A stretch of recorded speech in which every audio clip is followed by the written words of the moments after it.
अरे दोस्तों, आज हम एक नया टॉपिक रेडियो एक्टिव डीके के बारे में आज कुछ चर्चा करना चाहेंगे। वीडियो को पूरा देखें, तब आपको इस टॉपिक की समझ होगी। मैं संदीप सारण, व्याख्याता भौतिक विज्ञान, आप सबका हमारे इस यूट्यूब चैनल पर हार्दिक अभिनंदन, हार्दिक स्वागत करता हूं। और आप लगातार हमारे इस तरह के वीडियोस जो आ रहे हैं आपके टॉपिक से रिलेटेड, वो चाहे किसी भी एग्जाम में हो, चाहे आप बोर्ड कोई भी हो आपका, सब में ये कॉमन है और काफ़ी इम्पोर्टेंट है। और मैं कोशिश करता हूं कि इनको आप तक लेके आऊं इस ऑनलाइन प्लेटफॉर्म के माध्यम से।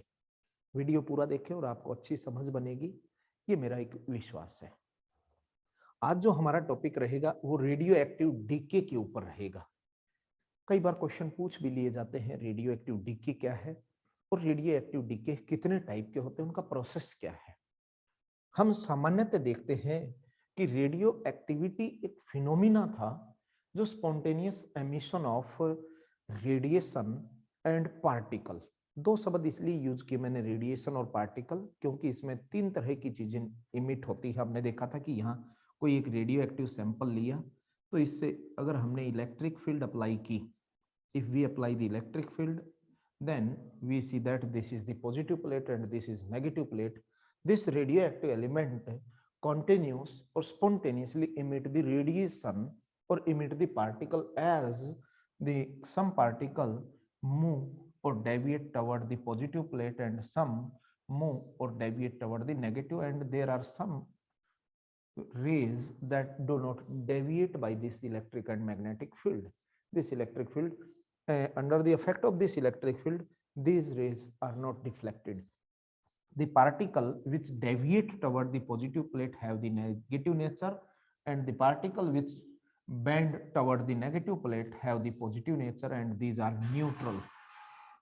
These are neutral. So the name of this particle is, this negative particle is known as the beta particle, and this is known as the alpha particle, or these are called gamma radiation. This is the only energy.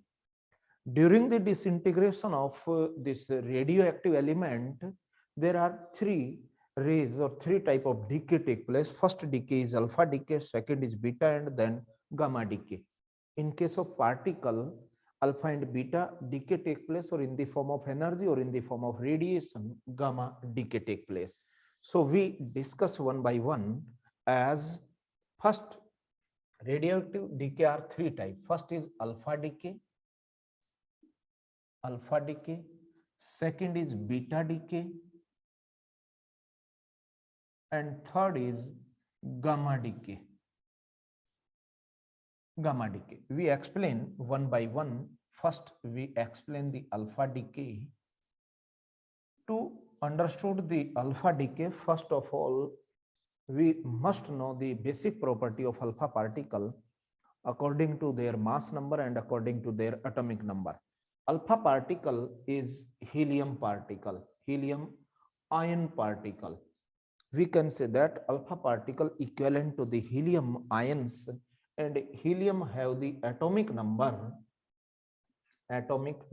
Z is equal to 2, and atomic mass number capital A is equal to 4. This is the basic property related to atomic number and atomic mass number for the helium particle. Is the atomic number is 2 and atomic mass number is 4. So alpha have the mass number 4 and atomic number 2. So in case of disintegration of alpha particle, then we can say that, let we consider this is the radioactive element having the atomic number A and atomic number Z and atomic mass number A. During the alpha disintegration, it convert into the another radioactive element, and here helium particle generate plus some disintegration energy Q released in this process, and here this element have the atomic number less than 2 and mass number less than 4. This radioactive element is known as the parents element or parents nuclei, and this is known as the daughter daughter nuclei. During this integration, if mass of the daughter nuclei or mass of this product must be less than the mass of this reactant, then energy released, otherwise energy not released, because due to the mass difference, the mass defect take place, or by using Einstein mass energy equivalence, this mass defect produce the energy or convert into the energy. So we can say that when we write as when alpha decay take place, then mass number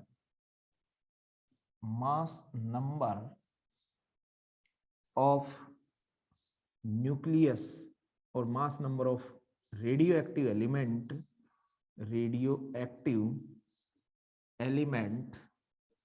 decrease by 4 and atomic number decrease by 2. For example, and we can say that and mass defect take place between product and reactant, then this mass defect convert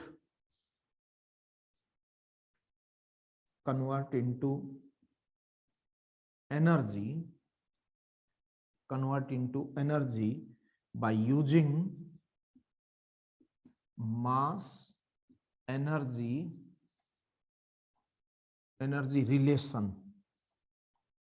relation given by Einstein. इस case में हम example देखते हैं. For example, parent nuclei XZA during the beta alpha decay, alpha is 2 4, this is alpha particle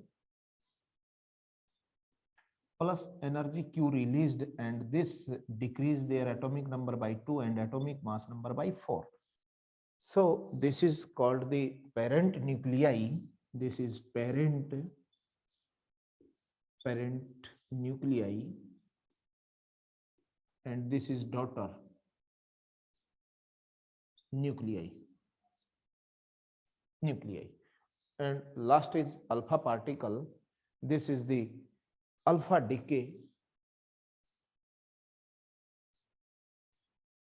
तो इसमें ये हमारा parent nuclei है, ये डॉटर न्यूक्लियाई है, ये अल्फा पार्टिकल और ये हमारा क्यू है. अब हम यहाँ इस बात को जानने की कोशिश करेंगे कि जो एनर्जी रिलीज्ड हुई है वो कितनी एनर्जी रिलीज्ड होती है. तो इसके लिए हमें ये देखना पड़ेगा कि इसका मास डिफेक्ट कितना है. आप इसका एक बार स्क्रीनशॉट ले लें, फिर मैं इसकी एनर्जी की बात करता हूँ, क्यू की वैल्यू. देखिए, ये हमारी रिएक्शन है. इस रिएक्शन में हमने कंसीडर किया कि जो हमारा एक्स एलिमेंट है, ये जो एलिमेंट है इसका मास है mx, इसका मास है वो my, इसका मास है वो अल्फा. ये हमने मास मान लिए. तो मास डिफेक्ट कैसे निकालोगे? Delta M, mass of reactant minus mass of product, या mass of product minus mass of reactant. तो मास ऑफ रिएक्टेंट कितना है? mx minus my minus m alpha.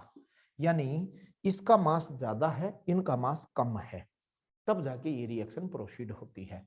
तो एनर्जी निकालो. तो एनर्जी जो Q रिलीज्ड हुई है वो हो जाएगी mx minus my minus m alpha into c of square.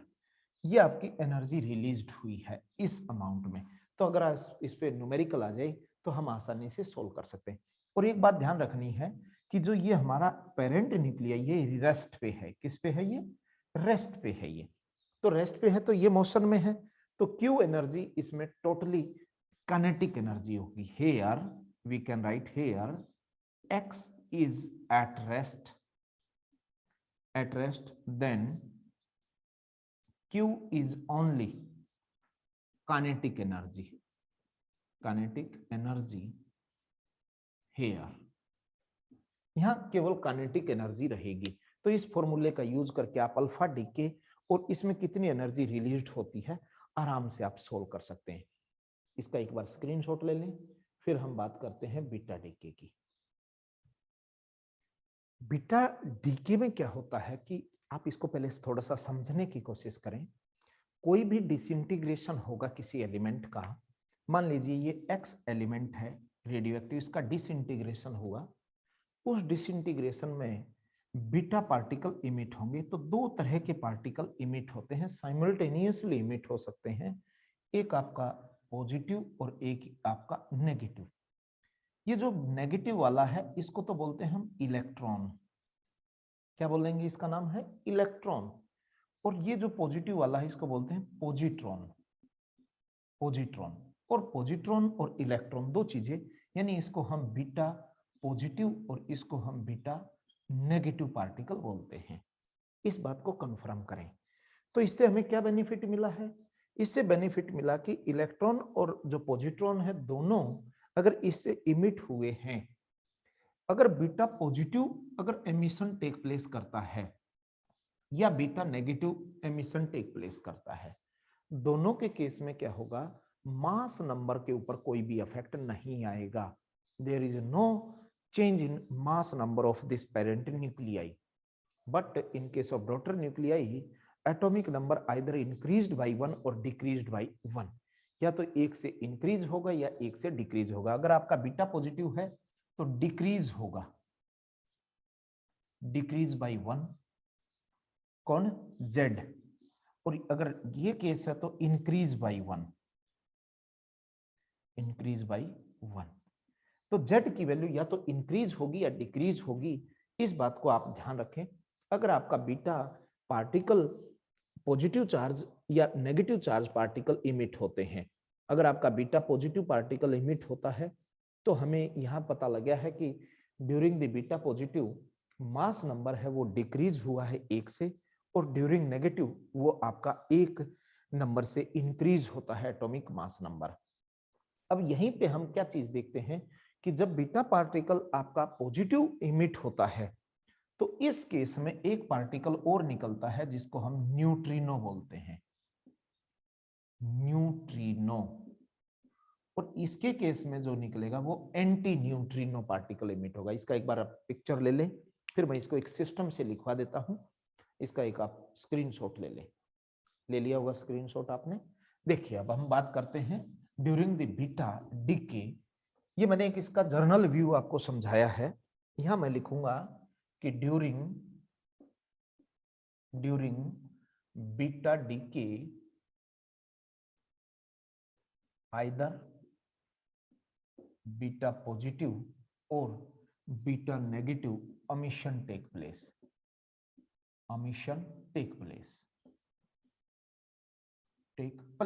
either beta positive और beta negative take place। Here beta positive stand for positron and beta negative stand for electron। ये इनमें basic difference है। In this decay there is no any change in mass number of parent, there is no any change in mass number of parent nuclei, but atomic number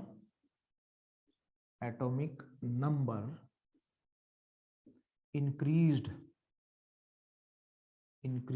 or decreased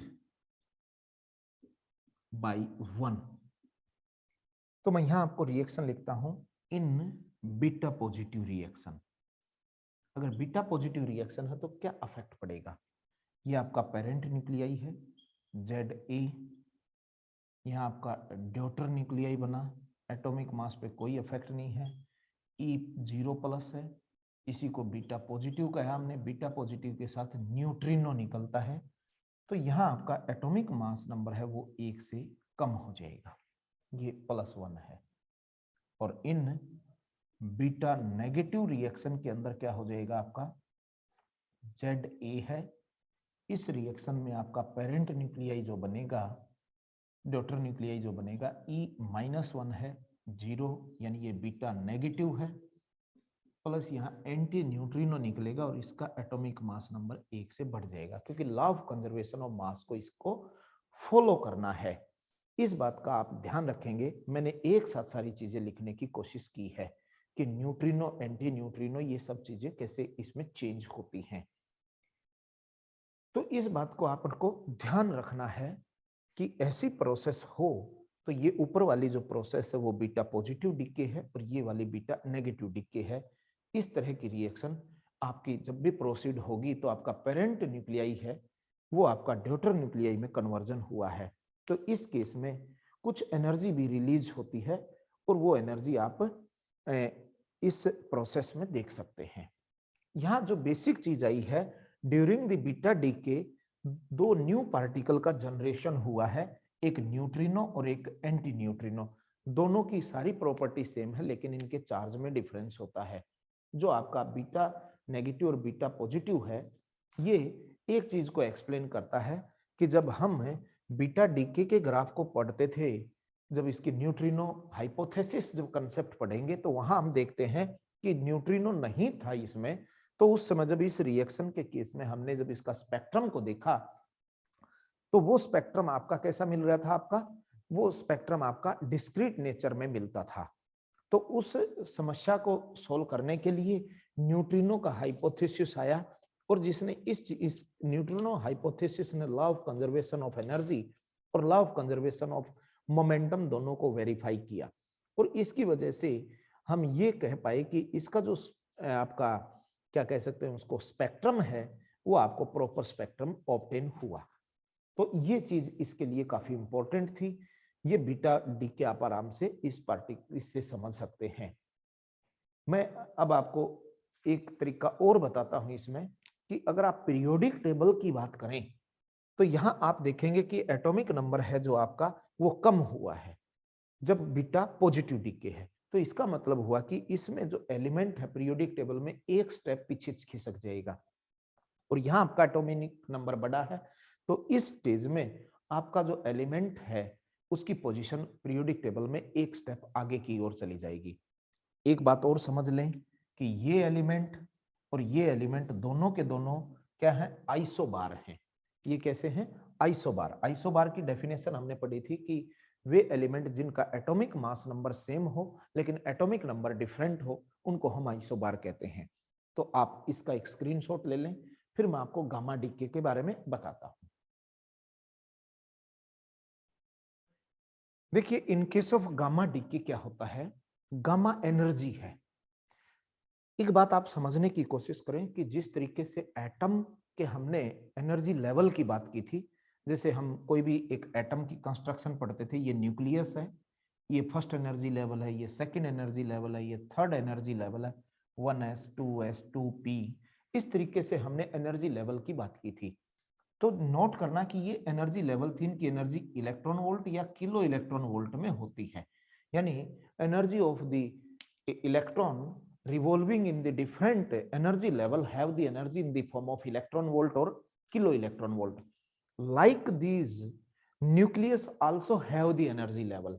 जो nucleus है आपका, ये nucleus है, इसमें भी energy level होते हैं, लेकिन बेसिक डिफरेंस क्या है, जैसे एटॉमिक एनर्जी लेवल है वैसे के वैसे न्यूक्लियर एनर्जी लेवल होते हैं, लेकिन इनकी एनर्जी जो है वो मिलियन इलेक्ट्रॉन वोल्ट में होती है। इस बात का ध्यान रखें।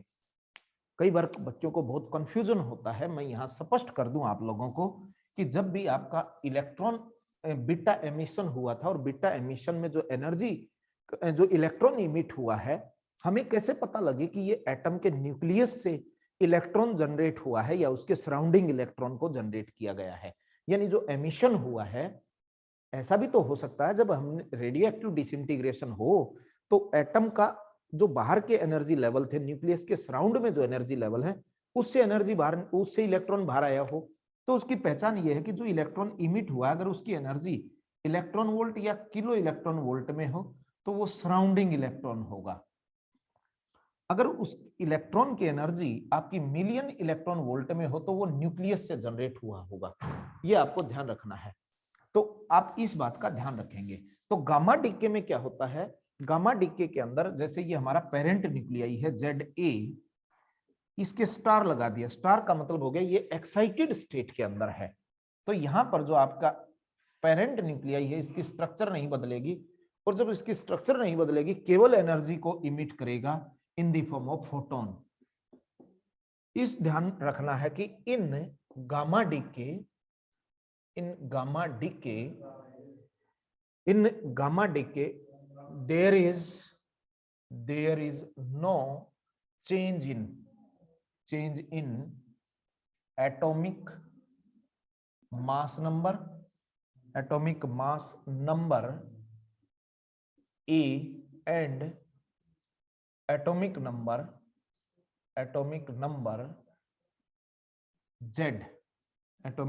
number Z in parent nuclei.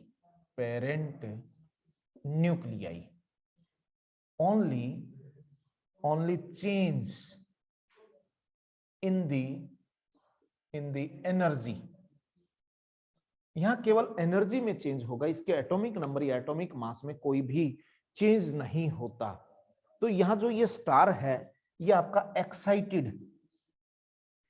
Excited nuclei है ये, और ये आपकी नॉर्मल न्यूक्लियाई कह सकते हैं, या पेरेंट न्यूक्लियाई है जो ग्राउंड स्टेट में है।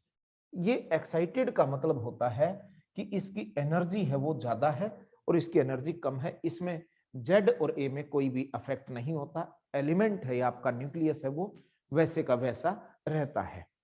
क्लियर है? ये हमने डीके पढ़ लिया 3 तरह का। तो हम अल्फा डीके, बीटा डीके और गामा डीके पर अगर कोई क्वेश्चन आता तो हम आसानी से सोल्व कर लेंगे।